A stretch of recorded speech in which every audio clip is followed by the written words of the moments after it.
Welcome to Democracy Now!, democracynow.org, The War and Peace Report. I'm Amy Goodman. The House of Representatives passed a short-term spending bill Thursday, setting up a high-stakes debate in the Senate ahead of a midnight deadline tonight to reach a deal or face a government shutdown. Congress members voted 230 to 197, mostly along party lines, in favor of Republican-led continuing resolution to fund the government through February 16th. In the Senate, many Democrats have said they'll vote against a bill that fails to protect DACA recipients, undocumented young immigrants who were brought to the United States as children. This is House Speaker Paul Ryan. Senator Schumer, do not shut down the federal government. Senate Democrats do not oppose anything that is in this bill. They're just holding this critical funding hostage for a deal on a completely unrelated immigration issue. Yes, we need to address the DACA program, and we are engaged in good faith negotiations as we speak. But that deadline is weeks away. It's not clear whether Senate Democrats will support another stopgap spending bill. Speaking from the Senate floor Thursday, Democratic Minority Leader Chuck Schumer noted this is the fourth continuing resolution, or CR, before Congress in recent months. There is no promise and no likelihood that another kicking of the can down the road will get something done. We have to sit down together and solve this, with the president or without. Until that happens, no amount of CRs will get this done. The looming government shutdown came as protesters continue to flood lawmakers' offices on Capitol Hill, demanding passage of a so-called Clean Dream Act that would grant legal status to DACA recipients without concessions for funding for the border wall or enhanced border security. On Thursday, members of the group United We Dream, many of them DACA recipients, chanted "Undocumented and Unafraid" outside the office of Virginia Democratic Senator Mark Warner. 100 DACA recipients lose their status each day. As the deadline looms tonight, President Trump heads to Mar-a-Lago to play golf and celebrate the first anniversary of his inauguration. In Northern California, immigrant communities are bracing for a crackdown by U.S. Immigration and Customs Enforcement following reports ICE agents are planning raids with the goal of arresting over 1,500 people. The San Francisco Chronicle reports the crackdown will be centered in the Bay Area and that the ICE raids will be the largest yet under President Trump. News of the looming crackdown comes days after the agency's acting director, Thomas Homan, said he would target California after it formally declared itself a sanctuary state for immigrants at the start of the new year. Homan has also said he wants to arrest politicians who resist the Trump administration's immigration policies. On Tuesday, Homeland Security Secretary Kirstjen Nielsen told a Senate committee she's looking into charges. The Department of Justice is reviewing what avenues might be available. The context of this is, of course, not only putting my ICE officers at risk, but also finding an efficient and effective way to enforce our immigration laws. In Carbondale, Colorado, immigrant rights activists joining nationwide women's marches on Saturday will rally to the defense of Sandra Lopez, an undocumented immigrant mother of 3 who's taken sanctuary with a local church to avoid being deported to Mexico. Lopez is a leader with the Colorado Immigrant Rights Coalition. She's fought removal proceedings since she was arrested in 2010 after she says one of her children mistakenly dialed 911. Charges in the case were dropped, but she's faced the prospect of deportation ever since. This is Sandra Lopez speaking recently with Democracy Now! From inside the Unitarian parsonage where she's taken sanctuary with her 2-year-old daughter, Areli. We need to be organized. We need to leave behind the fear and the shadows and continue raising our voices. There's a quote that divided we fall. We're going to stay strong and united, and we're going to continue defending our dignity and defending sanctuary. The Trump administration's removed Haitians from eligibility under a pair of U.S. visa programs that offer immigrants a chance to work in low-wage jobs. In a regulatory filing, the Department of Homeland Security said this week Haitians Haitians will no longer be allowed to obtain H-2A agricultural and H-2B non-agricultural temporary work permits. In explaining its move, the DHS cited what it called high levels of fraud and abuse committed by Haitians. In November, President Trump ended temporary protected status, or TPS, for nearly 60,000 Haitians, many of whom came to the United States after the devastating 2010 earthquake in Haiti.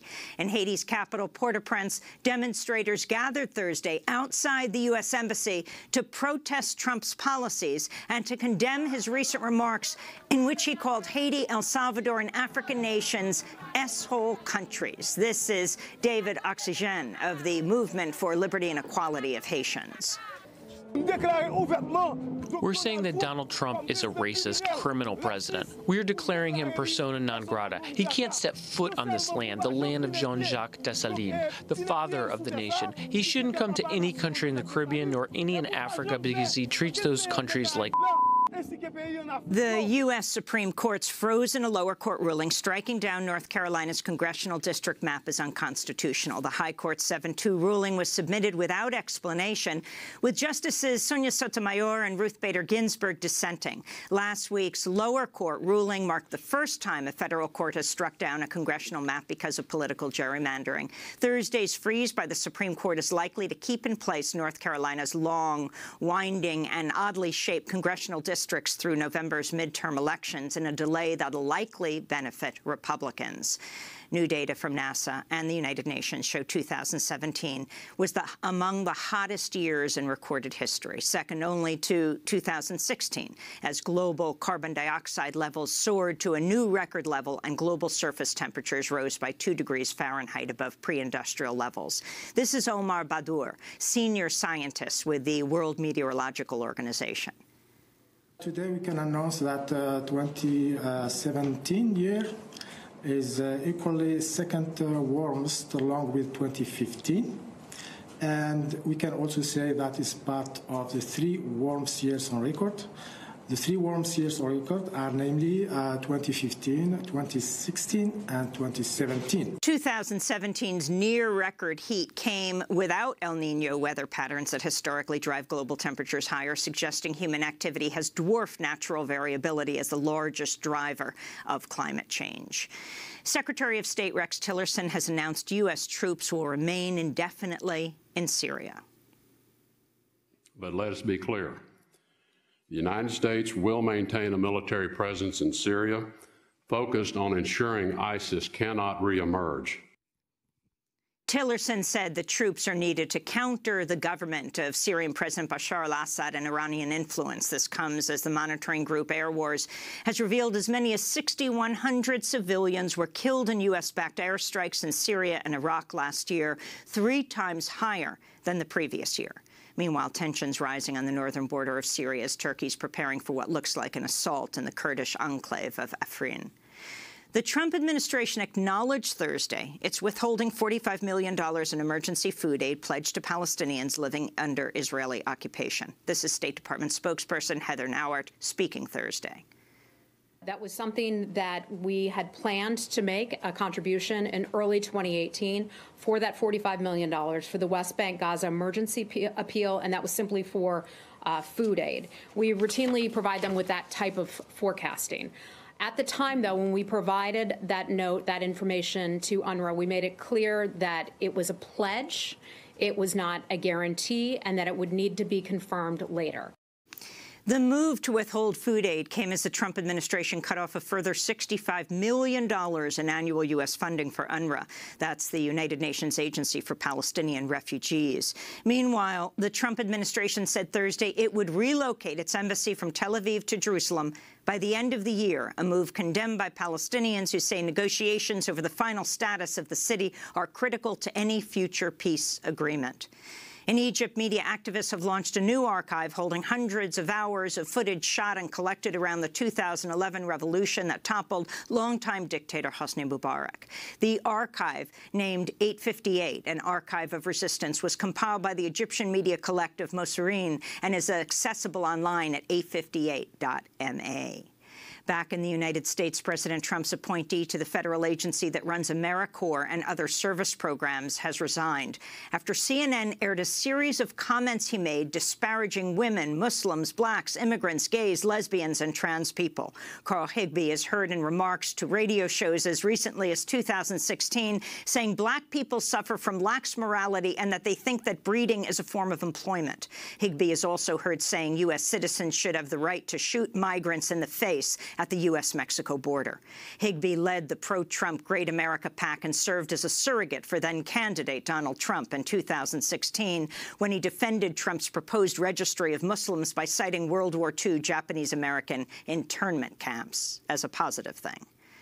The Trump administration cleared the way Thursday for healthcare workers to refuse to provide services, including abortions, gender-affirming surgery, and contraception, that run counter to their stated moral or religious convictions. This is Roger Severino, head of the newly formed Office of Civil Rights inside the Health and Human Services Department. And we are saying with the launch of this new division that you do not need to shed your religious identity, you do not need to shed your moral convictions to be part of the public square. Everyone is entitled to an equal seat. NARAL Pro-Choice America blasted the move, tweeting, quote, "Despite the name, this division isn't actually here to enforce religious freedom. It's designed to protect providers who discriminate against women and LGBTQ people." The new department is supposedly called the Conscience and Religious Freedom Division. That's of the HHS. Women employees of the United Nations say the organization is rife with sexual harassment and assault, with accusers largely ignored and perpetrators free to act with impunity. The Guardian interviewed dozens of current and former United Nations employees who described a worldwide culture of silence across the UN and a grievance system that's stacked against victims. Meanwhile, former colleagues of Los Angeles Times CEO Ross Levinson have accused the newspaper's executive of creating a frat house environment rife with sexual harassment. NPR reports Levinson has been a defendant in 2 sexual harassment lawsuits and is known for publicly ranking the so-called hotness of female co-workers. The report comes as the LA Times focuses much of its coverage on the growing Me Too movement and the Time's Up campaign against sexual abuse in Hollywood. And Paul Booth, longtime labor leader and anti-war activist, has died at the age of 74. In 1965, Booth helped lead the first major march against the Vietnam War in Washington, D.C. Through much of the 60s, Paul Booth was a spokesperson for Students for a Democratic Society, the campus-based civil rights and anti-war group. Booth went on to organize on behalf of working people for more than 4 decades with AFSCME, the country's largest public employees union. Paul Booth died Wednesday of complications from leukemia in Washington, D.C. And those are some of the headlines. This is Democracy Now!, democracynow.org, The War and Peace Report. I'm Amy Goodman.